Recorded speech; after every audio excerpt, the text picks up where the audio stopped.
حلال وہ ہے جسے اللہ نے حلال قرار دیا، اور حرام وہ ہے جسے اللہ نے حرام قرار دیا۔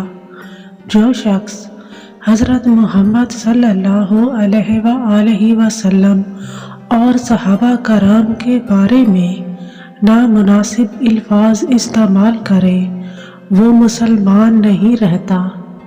کسی مسلمان کے عمل کی بنا پر اس کے جنتی یا دوزخی ہونے کا فیصلہ نہیں کیا جا سکتا۔ صرف نیک عمل کرنے والا بھلائی کا امیدوار ہو سکتا ہے۔ انسان کی صفات دو طرح کی ہوتی ہیں، خدائی ودیت کردہ کسبی صفات، یعنی جو وہ اپنی کوشش سے خود سیکھتا ہے۔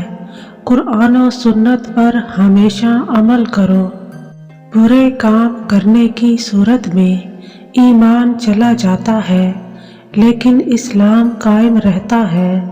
اگر توبہ کر لی جائے تو ایمان کی طرف واپسی ہو جاتی ہے۔ حق کا پرستار کبھی ذلیل نہیں ہوتا، خواہ سارا زمانہ اس کے خلاف ہو جائے۔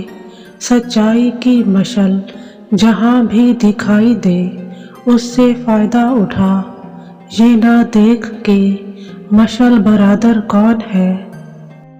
مہمان کی خاطرداری میں خرچ کرنا فضول خرچی نہیں۔ باطل کا پیروکار کبھی عزت نہیں پاتا، خواہ اس کی پیشانی پر چاند نکل آئے۔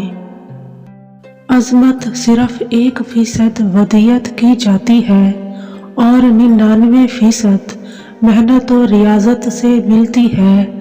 اہل اسلام کے لیے جہاد فرض ہے، مگر عورتوں کے لیے حج ہی جہاد ہے۔ زبان کی حفاظت کرو کیونکہ عزت و ذلت کی یہی ذمہ دار ہے۔ صدقہ و خیرات گن گن کر نہ دیا کرو، ورنہ اللہ بھی تمہیں گن گن کر دے گا۔